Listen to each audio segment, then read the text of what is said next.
नमस्कार दोस्तों, स्वागत है आप सभी का ऑनलाइन अड्डा फर्स्ट डी चैनल पे। फिर से दोस्तों आप सभी के बीच आज जो लेटेस्ट अपडेट के साथ इस वीडियो में दोस्तों हम बात करेंगे नई भर्ती के बारे में, जो कि लगभग 60,000 पदों पे आपको देखने के लिए मिलेगी। साथ ही अगर बात करें उत्तर प्रदेश भर्ती परीक्षाओं के अंदर बड़े बदलाव को लेकर बात करने वाले हैं। यूपी टेट सी टेट के अलावा आप सभी को अब एक और परीक्षा जो यहाँ पे पास करनी पड़ेगी। परीक्षा का कार्यक्रम भी जारी हो गया है। कब से आवेदन होंगे, कब से आपकी परीक्षा देखने मिलेगी, और भी तमाम आप सभी के जो सवाल हैं वो सारे के सारे इसी वीडियो को देखने के बाद समाप्त हो जाएंगे। तो चलिए दोस्तों वीडियो शुरू करते हैं, लेकिन आगे बढ़ने से पहले जिन्होंने अभी तक वीडियो को लाइक नहीं किया, वीडियो को लाइक कर दें, साथ में शेयर कर दें और चैनल को सब्सक्राइब करना बिल्कुल ना भूलें। तो सबसे पहले बताना चाहूँगा कि उत्तर प्रदेश की आगामी भर्तियों के अंदर, भर्ती परीक्षाओं के अंदर एक बड़ा बदलाव यहाँ पे आपको देखने के लिए मिला है, जिसके बारे में मैं आपको डिटेल में समझाऊंगा। लेकिन उससे पहले आप सभी को बताना चाहूँगा कि बहुत सारे लोगों को पता होगा, आज से पहले अगर आप शिक्षक बनना चाहते थे, अभी भी आप सभी अगर शिक्षक बनना चाहते हैं, चाहे वो प्राइमरी के अंदर या फिर जूनियर के अंदर, तो आपको यहाँ पर टीईटी पास करना पड़ता है, जो कि राज्य सरकार के द्वारा करवाया जाता है। उत्तर प्रदेश के अंदर यूपी टेट के नाम से जाना जाता है। अगर बात करें किसी और राज्य की तो उसके नाम के अकॉर्डिंग यहाँ पर टीईटी जाना जाता है। इसी प्रकार केंद्र सरकार के द्वारा करवाई जाती है, जैसा कि आप सभी को पता है सीटेट, तो उसको यहाँ पे सीटेट के नाम से जाना जाता है। तो खास तौर पर शिक्षक बनने के लिए आप सभी के पास में टेट या सीटेट होना चाहिए, तभी आप लोग यहाँ पे शिक्षक बन पाते हैं, चाहे वो प्राइमरी के हो या फिर जूनियर के हो। टीजीटी पीजीटी के अंदर ऐसा कोई मामला है नहीं है। लेकिन जैसा कि आप सभी को पता है, यूपी की बात करें या फिर अगर बात करें केंद्र सरकार की, केंद्र सरकार के द्वारा हर साल 2 बार टीईटी करवाया जाता है, मतलब सीटेट करवाया जाता है। उसी क्रम में उत्तर प्रदेश के अंदर एक बार यहाँ पे यूपी टेट देखने के लिए मिलता है। उसके बाद में 1-1.5 साल के बाद आपको जो भर्ती है वो देखने के लिए मिल जाती है। लेकिन ऐसे में नई भर्ती के अंदर वही अभ्यर्थी आवेदन कर पाते हैं जो टेट या सीटेट क्वालिफाई होते हैं, और जो नहीं हो पाते हैं उनके लिए यहाँ पे समस्या हो जाती है। तो ऐसे में आगामी समय के अंदर एक बड़ा बदलाव यहाँ पे आपको देखने के लिए मिलता है। अगर आप यहां भर्तियों में आवेदन करना चाहते हैं तो अब आपको एक और परीक्षा देनी पड़ेगी। वो परीक्षा क्या होने वाली, क्या पैटर्न रहेगा, सारी जानकारी हम कवर करते हैं। लेकिन उससे पहले मैं आप सभी को दिखा दूं और साथ में आप सभी को समझाना भी चाहूँगा कि टेट और सीटेट वही दे पाते थे जिनके पास में ग्रेजुएशन के साथ बीएड या बीटीसी होती थी। अगर आपने ग्रेजुएशन किया है, साथ में बीएड और बीटीसी आपकी कंप्लीट है, तो ऐसे में आप लोग यहाँ यूपी टेट और सीटेट दे सकते हैं। अगर क्वालिफाई कर जाते हैं तो उसके बाद में आपको शिक्षक भर्तियों बैठने का मौका मिला करता था। लेकिन इस बार एक बड़ा बदलाव देखने के लिए मिला है, जहाँ पर सभी को ये परीक्षा देनी पड़ेगी। उसके बाद आप सभी अगली भर्ती के लिए आवेदन कर पाएंगे, मतलब कि उसके लिए आप लोग यहाँ से क्वालिफाई हो पाएंगे। जैसे कि टेट का आपका 5 साल का सर्टिफिकेट हुआ करता था, उसी प्रकार इसके अंदर भी आपका जो सर्टिफिकेट है कुछ समय के लिए वैलिड। साथ ही आपका एक पॉइंट यहाँ पे और क्लियर करना चाहूँगा कि टेट या सीटेट करने से सिर्फ आप शिक्षक भर्ती के लिए एलिजिबल माने जाते थे, लेकिन ऐसे में अब आपको ये परीक्षा और पास करनी पड़ेगी। यहाँ पे आप उसका कार्यक्रम भी देख सकते हैं। तो जैसा कि दोस्तों आप सभी को मैं समझाने के लिए एक समाचार पत्र के माध्यम से प्रयास करूंगा कि 40,000 पदों पर यहाँ बताया जा रहा है, लेकिन पदों की संख्या इससे भी ज़्यादा है।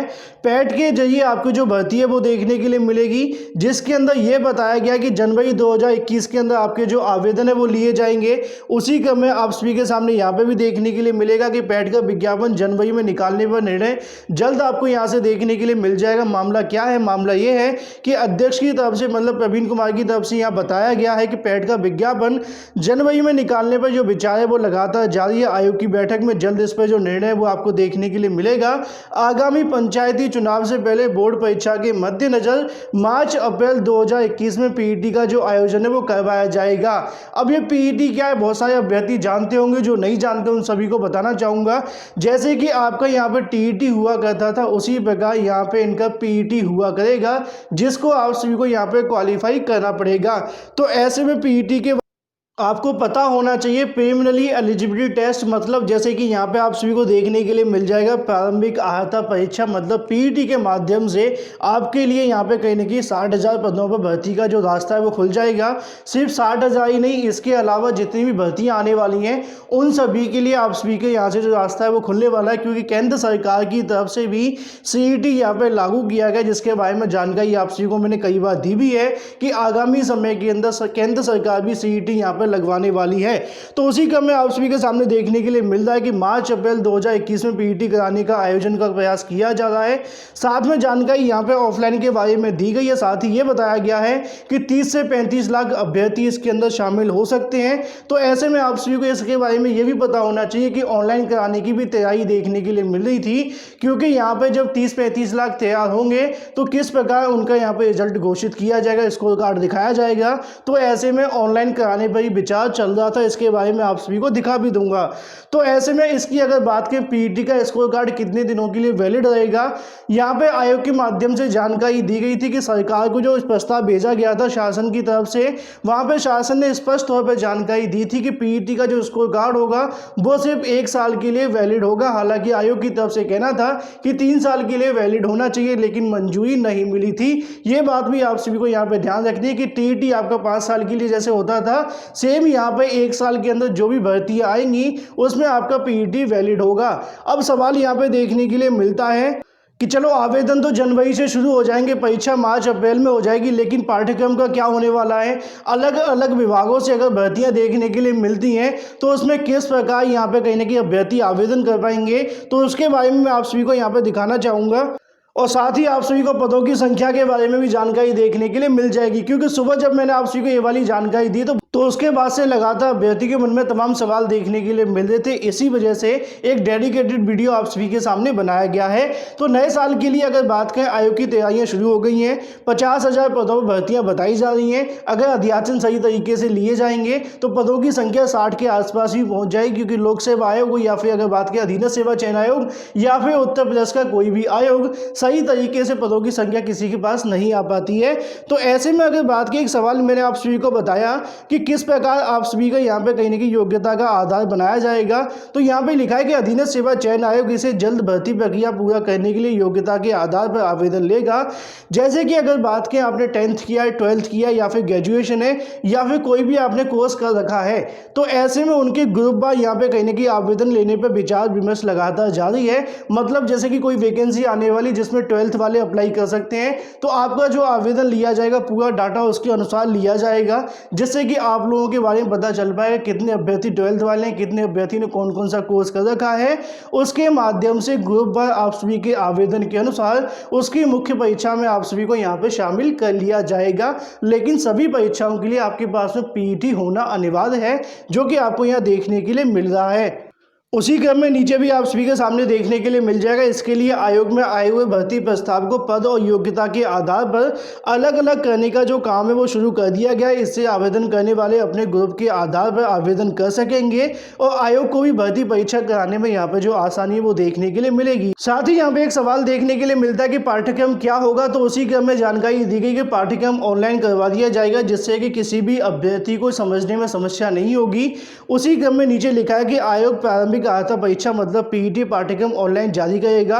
इसके लिए 3 सदस्यों की कमेटी बना दी गई। कमेटी पाठ्यक्रम का प्रारूप तैयार करके आयोग को अध्यक्ष को दे देगी। आयोग सदस्यों की बैठक में सहमति के बाद में इसे ऑनलाइन जारी कर दिया जाएगा। तो संभवतः मान करके चलिए कि जनवरी तक आप सभी के सामने यहाँ से पाठ्यक्रम भी देखने के लिए मिल जाएगा, क्योंकि इनकी तैयारी अगर मार्च अप्रैल में पीईटी कराने की है, जनवरी में आवेदन शुरू करने की है, तो जल्दी से जल्दी पाठ्यक्रम भी देना पड़ेगा। तो ऐसे में कहीं ना कहीं चीज़ें आप सभी के सामने देखने के लिए मिल रही हैं। उसी क्रम में यहाँ पे अध्यक्ष की तरफ से भी जानकारी दी गई है कि आयोग को भर्ती संबंधी अधिकतर विभागों के जो प्रस्ताव वो मिल चुके हैं। शैक्षिक योग्यता के आधार पर इसे ग्रुप में बांटा जा रहा है। उसके बाद में प्रारंभिक अर्हता परीक्षा कराने के बाद भर्ती प्रक्रिया शुरू कर दी जाएगी। जैसा कि मैंने अभी आपको समझाया कि जिसकी जितनी एलिजिबिलिटी होगी उसके अनुसार यहाँ पे ग्रुपों में बांट कर आप सभी की ये पीईटी करवाई जाएगी। उसके बाद में आपको मुख्य परीक्षा के लिए क्वालिफाई कर लिया जाएगा। उसी क्रम में पदों की संख्या भी आप सभी के सामने, जैसा कि आपको पता है कि लेखपाल भर्ती लगभग 10,000 पदों पर आने की संभावना है। हालांकि यहाँ पे 7,882 आप सभी को देखने के लिए मिल रहे हैं। तो ऐसे में आगामी समय के अंदर एक बड़ी संख्या के अंदर यूपीएससी से वैकेंसी आने वाली है, लेकिन उसके लिए आप सभी को यहाँ पीईटी देना पड़ेगा, तभी आप लोग इस भर्ती के लिए क्वालिफाई कर पाएंगे। क्योंकि यहाँ पे यूपीएससी के माध्यम से जानकारी देखने के लिए मिल रही कि 50,000 से अधिक भर्तियों की तैयारी में जुट गया। आयोग के पास में 40,000 पद खाली हैं। भर्ती संबंधी प्रस्ताव पहुंच चुके हैं। कुछ विभागों से 10,000 से अधिक संशोधित प्रस्ताव मंगवाए गए हैं। अधीनस्थ सेवा चयन आयोग नए साल में सबसे पहले यह पीईटी करवाएगा। उसके बाद में भर्ती संबंध में विज्ञापन निकाल कर आवेदन लेगा और उसी के बाद यहाँ पे देखने के लिए मिल रहा है कि प्रारंभिक परीक्षा अप्रैल 2021 में कराने की तैयारी की जा रही है, जबकि जो मुख्य परीक्षा मई तक कराकर भर्ती हुए अभ्यर्थियों को नियुक्ति पत्र बांट दिए जाएंगे। अगर ऐसा हो पाएगा तो यूपीएससी एक बहुत फास्ट आयोग बन सकता है, जो कि अभी तक नहीं बन पाया था। हालांकि कहीं ना कहीं उत्तर प्रदेश का सबसे स्लो जो आयोग है वो यूपीएससी है। हर बार यहाँ मीटिंग होती है, लेकिन अगली मीटिंग कब होती है इसी के बारे में डिसीजन देखने के लिए मिलता है। तो आगामी समय के अंदर उम्मीद करेंगे कि अभ्यर्थियों को यहाँ से एक बड़ी राहत मिले।